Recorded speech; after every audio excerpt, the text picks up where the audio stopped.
kita jumpa lagi dalam kelas pastoral hari ini. Kita akan membahas hari ini mengenai gembala. Kata pastoral itu berasal dari kata pastor yang berasal dari bahasa Latin. Dalam bahasa Yunaninya itu disebut dengan poimen yang artinya itu mengembalakan. Seorang gembala biasanya itu memiliki hati merawat, memelihara, bahkan menjaga. Menjadi gambaran dalam pengembalaan itu adalah diri Yesus Kristus sendiri. Seorang gembala biasanya bertanggung jawab di gereja atas berlangsungnya gereja yang penuh dengan jemaat. Menurut Ortweitek, dia mengemukakan ada beberapa syarat yang harus dimiliki oleh seorang gembala.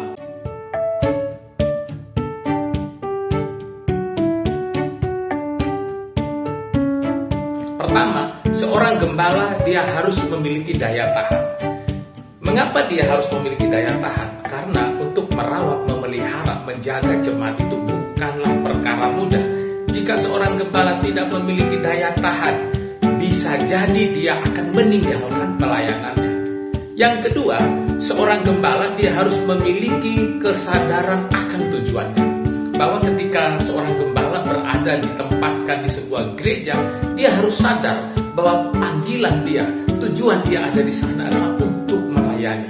Karena panggilannya adalah untuk melayani, maka dia harus menjaga, merawat, memelihara jemaat-jemaat yang ada di sana. Yang ketiga, seorang gembala itu haruslah orang yang antusias. Dia harus orang yang bersemangat. Dia tidak boleh orang yang loyo. Dia tidak boleh menjadi orang yang lemah. Tetapi dia harus kelihatan energik dalam melakukan segala tugas-tugas pengembalaannya. Yang keempat, seorang gembala dia haruslah ramah. Dia harus ramah kepada siapapun. Dia harus menjadi teman yang enak diajak berbicara. Dia harus menjadi orang yang mudah bergaul. Dan dia haruslah orang yang disenangi banyak orang. Yang kelima, seorang gembala dia harus adalah orang yang berintegritas. Dia terbuka dan merasa utuh dengan yang dipimpinnya. Jadi, seorang gembala dia dapat menunjukkan integritasnya ketika dia dalam pengembalaannya adalah dia terbuka dan dia selalu merasa utuh dan dia selalu merasa ingin selalu berada di pengembalaannya. Yang keenam, seorang gembala harus memiliki penguasaan teknis kepemimpinan. Seorang gembala dia adalah seorang pemimpin, maka dia haruslah menjadi orang yang mempunyai skill dalam kepemimpinan. Lalu yang ketujuh, seorang gembala dia harus tegas di dalam mengambil keputusan. Mengapa ketegasan itu penting? Karena dalam memutuskan sebuah perkara, seorang gembala tidak boleh berpihak, tetapi dia harus mengacu kepada kebenaran. Yang kesembilan, seorang gembala harus terampil dalam mengajar. Tugas gembala itu salah satunya adalah mengajar jemaat. Mengajar lewat khotbah-khotbahnya, mengajar lewat pendalaman Alkitab, bahkan mengajar lewat berbagai macam kegiatan yang bisa dilakukan. Dan yang ke-10, seorang gembala harus dapat dipercaya. Jemaat biasanya mencari orang yang bisa dipercaya. Dan jemaat beranggapan gembala itu adalah orang yang rohani dan dapat dipercaya. Dia tidak akan membocorkan apapun persoalan yang dicurhatkan atau apapun persoalan yang minta didoakan kepada gembala. Karena itu, seorang gembala haruslah dia bisa dipercaya. Walaupun banyak orang yang mengatakan bahwa jabatan gembala itu adalah jabatan yang terhormat. Tapi tahukah Anda bahwa sebenarnya gembala itu lebih berbicara mengenai tanggung jawab. Dalam diri gembala, dia memiliki tanggung jawab yang berat. Dia tidak hanya berpikir tentang dirinya, dia tidak hanya berpikir tentang keluarganya, bahkan dia tidak hanya berpikir akan kebutuhannya. Tetapi lebih daripada itu, hari-hari gembala justru akan lebih banyak disibukkan dengan mengurus persoalan yang bukan persoalannya, yaitu persoalan jemaat. Itulah sebabnya tidak semua orang punya karunia atau punya panggilan menjadi gembala. hanya orang-orang tertentu yang memang diberi karunia oleh gembala, oleh Tuhan, maka dia akan menjalani panggilannya sebagai gembala.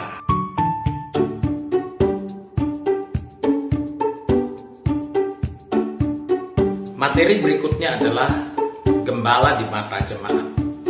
Tidak dapat dipungkiri bahwa kehidupan gembala itu selalu mendapat perhatian dari jemaat. Semua yang ada pada gembala itu selalu diperhatikan. Bisa dikatakan gembala itu kehidupannya itu seperti ibarat di rumah kaca. Dari depan kelihatan, belakang kelihatan, samping, kiri kanan, semuanya dilihat orang. Kalau begitu, apa yang sering mendapat perhatian dari jemaat? Yang pertama, yang paling sering mendapat perhatian dari jemaat itu adalah mengenai istri gembala atau pendamping dari gembala. Istri atau pendamping dari gembala itu memegang peranan yang sangat penting karena dianggap sebagai orang yang patut dicontoh dalam segala hal, khususnya bagi para wanita. Apa saja yang sering diperhatikan oleh jemaat dari ibu gembala? Yang pertama, cara berpakaian tentunya. Cara berpakaian ibu gembala itu selalu diperhatikan. Apakah ibu gembalanya modis, ataukah ibu gembalanya ini katrok, tidak menyesuaikan dengan gaya kekinian atau tidak up to date? Apakah dia berpakaian itu cocok dengan bentuk tubuhnya? Itu sering diperhatikan. Yang kedua yang sering diperhatikan dari istri gembala itu adalah mengenai perhiasan yang dipakai. Biasanya istri gembala sering diperhatikan mengenai perhiasan yang dipakai. Tidak memakai perhiasan juga salah, memakai terlalu banyak juga salah. Yang ketiga yang sering diperhatikan dari istri gembala itu adalah cara berkomunikasi. Cara berkomunikasi itu biasanya sangat diperhatikan oleh jemaat karena ibu gembala biasanya itu dituntut untuk dekat dengan jemaat secara khusus bagi yang perempuan atau yang wanita. Karena itu cara berkomunikasi itu sangat menentukan kedekatan jemaat dengan ibu gembala. Yang berikut yang diperhatikan dari istri gembala itu adalah mengenai skill dalam pelayanan. Sesuatu yang sudah lumrah atau tidak asing lagi bahwa jemaat menganggap bahwa istri gembala itu memiliki skill-skill yang mumpuni. Salah satunya biasanya adalah memimpin pujian atau melatih kor, ataukah misalnya bisa juga memiliki keahlian lain. Yang berikut atau hal kedua yang sering disorot dari kehidupan gembala itu adalah mengenai anak-anaknya. Anak adalah sesuatu yang penting bagi sebuah keluarga, termasuk bagi gembala. Lalu, hal-hal apa saja yang sering disorot oleh jemaat dari anak gembala? Yang pertama itu adalah jumlah anak yang dimiliki. Kelihatannya memang sesuatu yang aneh ya, tapi biasanya jemaat itu selalu memperhatikan gembalanya mengenai berapa jumlah anak yang dimiliki. Gak punya anak juga salah, terlalu banyak anak juga salah juga, karena dianggap menjadi beban yang akan ditanggung terlalu banyak oleh jemaat. Yang berikut yang disorot dari anak gembala itu adalah mengenai prestasinya. Prestasinya di sekolah tentunya, atau prestasinya di bidang-bidang lain. Jika anak gembala adalah orang yang tidak berprestasi atau bahkan bisa dikatakan sering tinggal kelas atau tidak masuk nominasi, biasanya itu akan menjadi sesuatu yang enak dibicarakan bersama dengan jemaat. Yang berikut yang sering diperhatikan lagi dari anak itu adalah mengenai kedisiplinan.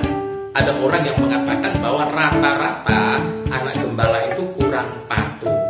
Artinya banyak yang merasa bahwa anak gembala itu tidak memiliki kepatuhan karena sering mendapat keistimewaan atau karena memang ada banyak jemaat yang tidak berani menegur. Yang berikut, hal ketiga yang sering disorot dari kehidupan gembala itu adalah mengenai gaya hidup atau cara hidup bergembala itu. Cara hidup hidup itu biasanya ditentukan oleh penghasilan atau ditentukan oleh sesuatu yang mendasarinya untuk melakukan itu ya. Gaya hidup itu berarti biasanya identik dengan kemewahan. Kalau begitu, apa saja yang berkaitan dengan gaya hidup yang sering diperhatikan jemaat dari gembala? Yang pertama, yaitu adalah mengenai barang yang dipakai. Apakah gembalanya memakai barang yang branded atau tidak?